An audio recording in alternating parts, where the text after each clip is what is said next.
Hello and welcome to the news from our studios here in Lagos. Resident doctors accuse the federal government of not negotiating with health workers until industrial action is introduced. APC leaders talk tough, vow to punish organizers of parallel congresses. NNPC promises to declare first dividend to Nigerians as it prepares its 2020 financial statements. Madagascar arrests 21 more suspects, including 12 military personnel, in connection with plots to kill President Andre Rajoelina.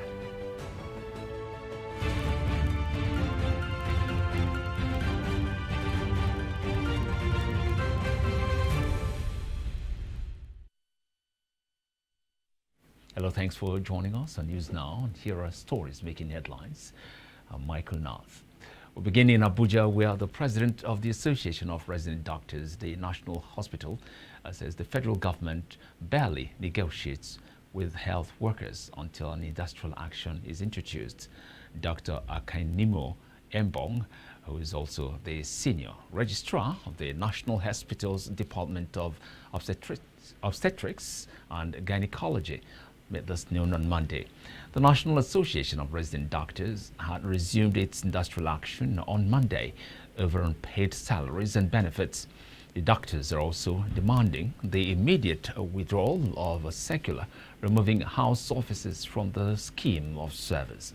They had embarked on an earlier strike in April, leaving many patients unattended to across government-owned hospitals in the country. Dr. Ebong said since we called off the strike on April the 10th, barely nothing has been done. When we are back to it, we've given a lot of time. We've tried to negotiate. We tried to make the system work, but unfortunately, we're here again. The Federal High Court, Abuja, on Monday adjourned the suit brought by the 12 detained aides of Sunday Adeyemo, popularly known as Sunday Igboho, to August the 4th. Now, Justice Egwatu granted the applicant's lawyer, Pelumi Alu Benjeshi, the leave to amend his processes to connect the names of the applicants. There was confusion in court regarding the names of the 8 applicants produced. Thus, Ola Benjeshi applied to amend his processes to reflect their connected names. The DSS only produced 8 out of the 12 detained aides of Sunday Igboho. The All Progressives Congress on Sunday vowed to punish its members who organized parallel ward congresses on Saturday, contrary to its directive. The Secretary of the EKITI Extraordinary National Convention Planning Committee of the APC, Senator John, who revealed this in Abuja, also said that the party would come hard on members who flouted its directive that all court cases against the party should be withdrawn. According to him, the party will, in line with Section 21D of its constitution, punish members who resort to self-help. Now, states where there were reports of parallel ward congresses on Saturday included OSUN, Ogun, Kwara, and Oyo. The Osun State Ward Congress of the All Progressives Congress APC was mainly a formation which produced consensual members of executive across the state. APC party members gathered at different wards in the state to witness affirmation of their executives. A party member who monitored the Congress in some of the wards in Oshobo and Olorunda local government areas of the state, Wega Adelabu, described the process as hate-free and devoid of rancor as envisaged by the party leaders. Party is the beginning of a very good democracy, and that's what we are trying to do today.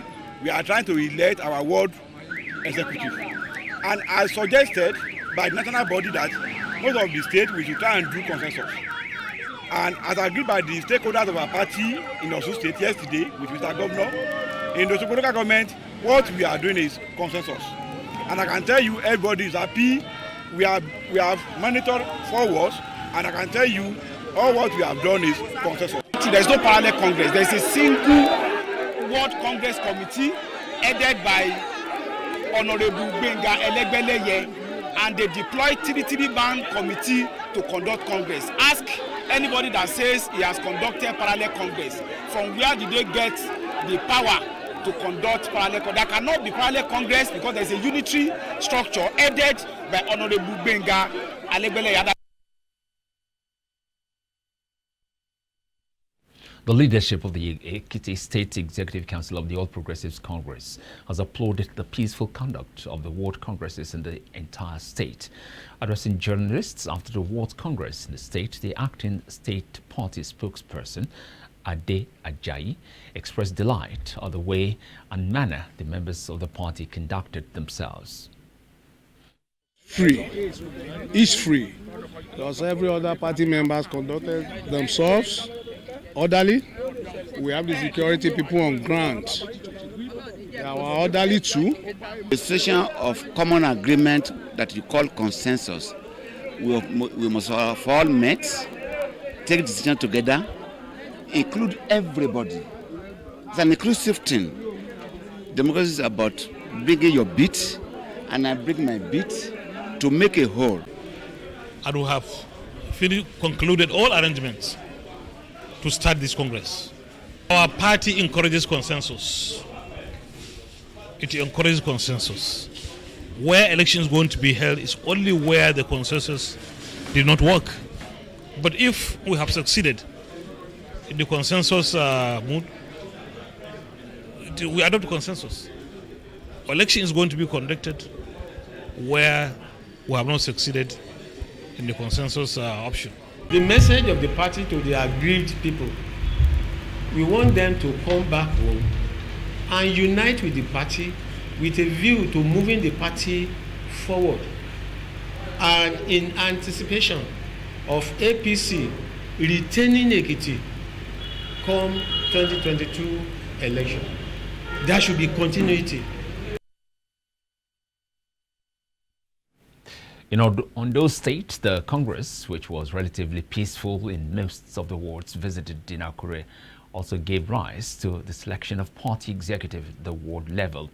The exercise was monitored by the Boyega Isiaka-led committee. Isiaka, however, urged any aggrieved member to direct its grievances to the appeal committee. 7 days after protesting youths had shut down the Eleme section of the East-West Road over its deplorable condition, the protest has been suspended. The ex-executive chairman of Eleme local government area, Olo, announced the suspension while speaking to newsmen at the trailer park in One, Eleme local government area. The flavor will be, and there'll be one at petrochemical, and there'll be two new bridges about 160 meters length each, of 3 carriageway on Alito Bridge, with another flyover at Akwajo Junction, and the extension of the rail bridge before Eleme Junction. There's a rail bridge there. Usually it's on 2 lanes. Presently, it's going to be extended to be on 3 lanes. I thank God that the federal government has intervened on the process, and I believe that this will be the lasting solutions of this road. This road, we have been clamoring for construction of this road for a very long time, and we know that this is not up to a project which the federal government are doing, and this is the economic base of the nation. So many companies are here in One. This road linked to over about 3 states. So we use this opportunity to appeal to the federal government for the fact that they have agreed to work this road. This should be the final stage of the road, and this is what we expect from federal government. We have warned that this is supposed to be a warning strike, which has lasted for 7 days. And we do not intend to come back on this same issue, to this road. However, if the processes that has brought us out are not fulfilled within reasonable time, then we will have no reason than to come back to this road. The traditional ruler of Asin Oka, YORUBA-OKA in Akoko Southwest area of Ondo State, Oba Pius Akonde, has called on the state government to fix the 7-kilometer road meant to ease movement to agricultural produce from farm. He made a call while speaking with reporters this year's edition of New Yam Festival in the community. The thing I want the government to do for this country is to tie our road from Ayegule through IWARO to OKA. That road is a major thing. It's a thorn in our flesh. We are not happy about it. It's really affecting our development and growth. To employ our children, they lack employment. We have a lot of graduates in this town. We have a lot of graduates, we have master holders that are roaming the street. Most of them singing, dancing around. They are just whiling away time using this occasion to make themselves happy. They are graduates, they are postgraduate holders among them. You're watching News Now, iBrandTV Lagos. We'll take a break now and return with more stories. Stay with us. Food. When you reach house, you go wash, you go pound, your body gonna pay you, even your fingernails gonna pay you. But make una no worry, make una relax. I get good news for now. Una don hear of Banga fresh palm fruit extract. All you need to do now make you go for the open am. Take the amount where you want, put am for your pot. Which soup you wan make? Shey na egusi, shey na ogbono, shey na vegetable, shey na banga. My sister no waste time again. My brother no waste time again. Just go buy Banga fresh palm fruit extract. They go know say you sabi cook and you be better cook. Banga, come make your food yummy yum. Distributors needed nationwide. Phone number 081-6397-4447. 080-3564-4436, 070-6663-8213. Banga fresh palm. Madagascar has arrested 21 more suspects, including 12 military personnel, in connection with a plot to kill President André Rajoelina and topple the government, a senior prosecutor said. 6 people, one of them a French citizen, were arrested last month on suspicion of involvement in the plot, following what officials described as a months-long investigation in the Indian Ocean island. Now, the military personnel who were arrested include 5 generals from the army and the gendarmerie and 2 captains and 5 non-commissioned officers. 4 retired foreigners and 5 civilians were also arrested, some of whom were being held in police custody. A post of Prime Minister is still vacant, and MPs critical of the president have been arrested. In this context, several arrests have caused controversy in the last 3 days. 2 deputies of the Islamo-nationalist movement Al-Karama, an ultra-conservative party allied to Anauda, were arrested on Saturday night, a week after Kais Saied took power in Tunisia.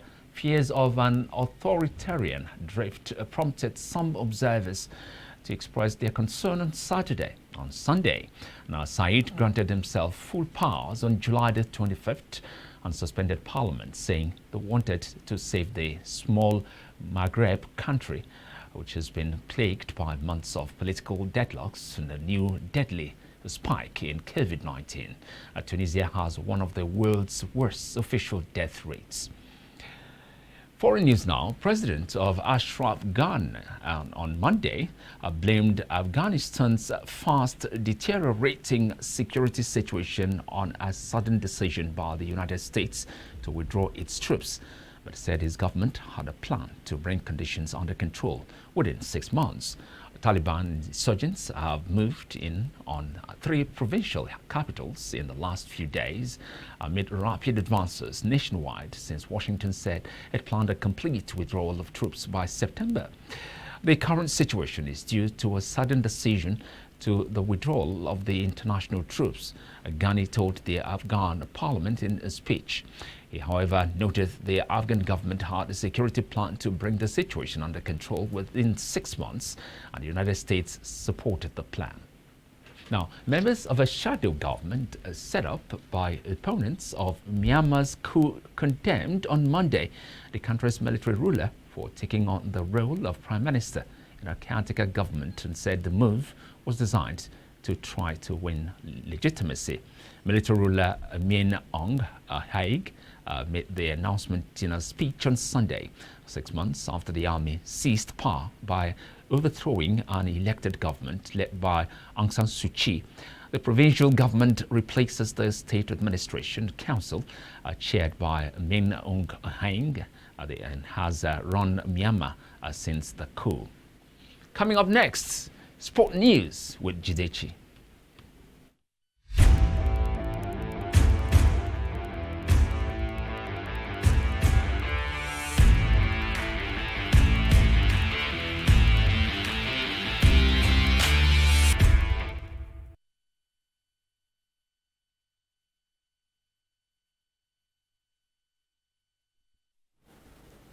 Welcome to the sports update. I am Jidechi Chidi. Now, Team Nigeria now has a chance to clinch a medal at the ongoing 2020 Tokyo Olympic Games as Blessing Obodudu has qualified for the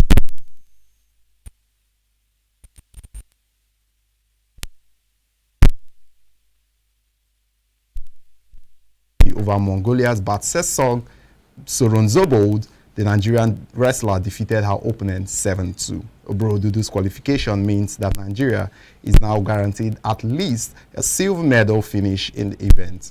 She faces United States' Tamara Mensah-Stock in the final. Mensah-Stock defeated Ukraine's Alla Chekagsova in the other semi-final game. And away from the Tokyo Olympic Games, Tottenham Hotspur's Harry Kane, a transfer target for Manchester City, has not returned to the training ground as expected on Monday. The striker was scheduled to have a coronavirus testing on Monday after starting training on Tuesday. Spurs have as at Monday afternoon offered no explanation for why the 28-year-old did not turn up. It is understood that Kane felt he had a gentleman's agreement with Tottenham's chairman Daniel Levy and he could leave the club this summer. A pre-Euro 2020 move did not materialize as he had hoped, but Manchester City remained keen on signing the English captain. Kane, who won the Premier League's Golden Boots last season, scoring 23 goals, have his contract still running until 2024 and also have 221 Tottenham goals so far to his name. And that's all for now on the sports update. Michael, it's all yours now.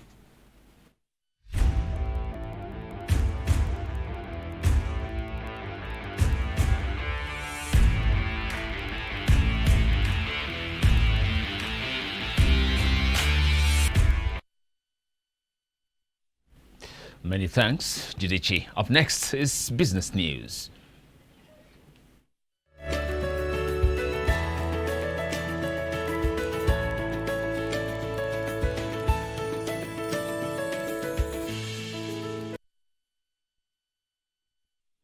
Nigeria spent about 1.77 trillion naira on national calls and short messages in 2020. This according to the analysis of data released by the Nigerian Communications Commission, recently released in a document titled 2020 Subscriber Network Data Report. The average tariff charged by the mobile networks, as cited on the NCC website on Sunday, stood at 11.5 naira. This puts the total costs of outgoing calls on the mobile networks during the period at 1.73 trillion naira. According to the NCC, the total number of national SMS sent was 8.02 trillion. The NCC had pegged the costs of SMS at 4 naira. Therefore, costs of sent SMS within the period totaled 32.89 billion naira. The country's external reserves have returned to a growth path with a gain of $280 million in 2 weeks. The latest figures from the Central Bank of Nigeria have shown. Figures obtained from the CBN on Sunday revealed that the reserves rose to $33.38 billion on July the 29th from $33.1 billion on July the 14th. The reserves, which had suffered some declines in recent months, dropped to $33.09 billion as of July the 12th from $33.28 billion dollars on July the 1st. It lost $905.5 million in June after it fell to $33.32 billion at the end of June the 30th from $34 to $23 billion on May the 31st. Now, the reserves stood at $34.88 billion at the end of April the 30th, according to the CBN. During the last Monetary Policy Committee meeting in Abuja, the CBN Governor Godwin Emefiele reiterated the call to the federal government to prioritize investments in public infrastructure, such as improved transportation networks, power supply, and telecommunication facilities. The Nigerian Economic Summit group, an economic think tank, has called on the federal government to intensify its actions towards achieving rapid economic growth and recovery. Isue Ighodalo, chairman, NESC, said this at the inauguration of the Joint Planning Committee for the 27th Nigerian Economic Summit held recently. In his address, he said that the state of the Nigerian economy currently lists with the increasing unemployment, pervasive insecurity, and dwindling investments in critical sectors raises concern for anticipated growth.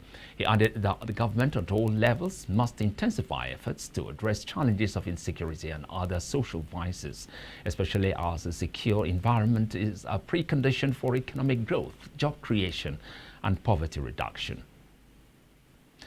The Nigerian National Petroleum Corporation will declare its first dividend to Nigerians as it prepares to release its 2020 financial statements in the third quarter of this year.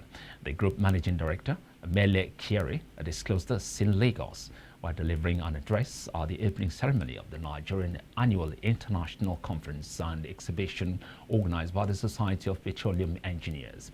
He said everything we are doing must align with the wider national interest. Therefore, NNPC, being the representatives of all of us and is, of course, a very potential global player, there is our ambition and we are getting there. Kerry said the corporation will play a key role in the global transition to low-carbon energy in the near future. Coming up next is entertainment news.